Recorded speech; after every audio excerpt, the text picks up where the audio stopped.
Hello out there, I'm Leon and this is Louise. Hello. And welcome to the GamesRadar Weekly Wrap-Up. Coming up on this week's condensed chunk of gaming news, we get a tantalising glimpse of Fallout 4's androids. Find out why Metal Gear Solid 5 is the only game you'll need for the rest of your life. And we ponder what will happen when Nintendo returns to Hollywoodland.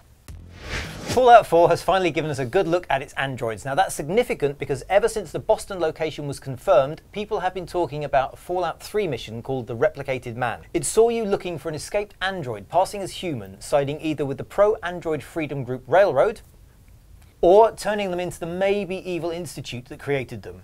It's a piece of Fallout lore bridging between the two games. We've actually seen androids before, even if you didn't realise. One of the first pieces of Fallout 4 art seems to show the mysterious stranger with a robot hand, and eagle-eyed trailer watchers will have noticed the rubbery skin and glowing lifeless eyes of a Roboman. The art confirms that they're called synths and suggests that they could play an important part in Fallout 4. We know from Fallout 3, for example, that synths can pass for human, and these Generation 2 models clearly aren't fooling anyone. The player fighting a synth also suggests there'll be a faction, potentially involving a conflict between the Railroad and the Institute. The same leaked scripts that revealed Minuteman Preston Garvey confirm the player has at least one Institute mission. There's also a common theme that everyone's zeroing in on, with Dennis Perkins saying what we're all thinking right now. Spoiler, your character's an android. And Richard Rodriguez going a little deeper with what if your vault didn't freeze but everyone made androids with memories and you were the only success? Conspiracy theories, but imagine that, a robot that can pass for a human. Yeah, imagine.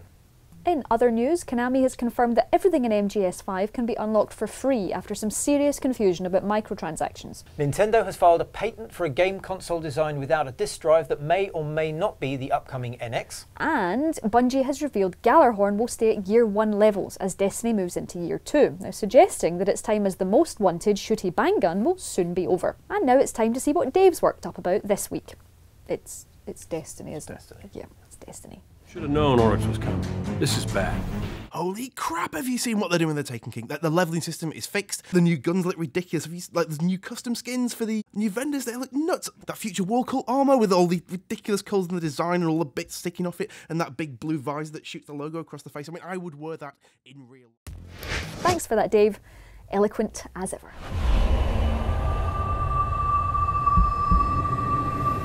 In case you've been living in a cardboard box these last few weeks, and a little game called Metal Gear Solid 5 has arrived, and apparently people quite like it. Our resident MGS expert Dan Dawkins reviewed it, saying it's the densest, most considered open-world stealth game ever, and calling it the culmination of everything the series has been building towards. If Metal Gear Solid is an anti-war series that makes war feel heroic, MGS 5 is its purest expression yet. But it is, however, the least Metal Gear, leaving behind its predominantly linear structure and hour-long cutscenes. If anything, serious fans might be a touch disappointed. There are nods to MGS lore, but all the really hardcore fan-nodding plot nuances are hidden in the optional cassette tapes to be listened as you roam the battlefield. Dan put around 35 hours into the game, and while he's not scoring it yet, he describes it as brilliant, praising its meticulously crafted and interrelated systems that give you more control and more choice than almost any other game. Apparently, around the 20-hour mark, Dan says he had 19 pending R&D projects, over 30 unlistened audio tapes, scores of completed missions with at least 4 hidden sub-objectives blanked out, and 10 untackled side-ops. His conclusion is that the scope for replay is staggering. MGS 5's wealth of options empower you to write new stories with every replay and will yield astonishing acts of skill and creativity for months, if not years to come. Well, that does sound amazing, but what does our ever-enthusiastic editor Andy think of that?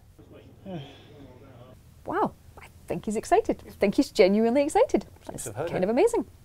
Hey, Leon, remember the live-action Super Mario Brothers movie? Yeah, of course. Well, so does Nintendo, and that's why they haven't made a single movie for 18 years. However, in a recent interview, Nintendo's Shigeru Miyamoto has been quoted as saying, "As we look more broadly at what is Nintendo's role as an entertainment company, we're starting to think more and more about how movies can fit in with that, and we'll be potentially looking at things like movies in the future." Now this makes sense when you think about it recently letting its characters feature in Wreck-It Ralph and Pixels. Ah, what have we said about bad language? Sorry. Oh, well, moving on, we asked you what Nintendo characters you'd like to see in movies, and we got some varied results. None of them, says Elijah Lavenger on Facebook. Video game movies are always horrible.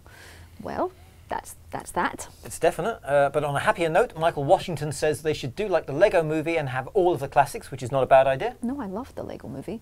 Lenny Harris, on the other hand, he wants a Yoshi live-action movie with Jim Henson creature effects. That sounds amazing. That's an idea I love. And as long as Adam Sandler isn't present, we might have a chance at something reasonably entertaining. Well, we can always look forward to Wreck-It Ralph 2. And Pixels 2. No, not Pixels 2. Well, that's it for this week's show. Catch us next week for more news. And if you've got any questions, fire them into the comments below. You can find us on the GamesRadar news stream. You can find us on Facebook and Twitter. So let us know if you've got any burning gaming questions. Although there's probably some kind of cream you could get for that. Like a nice topical ointment. That's the one. See you next week. See you later.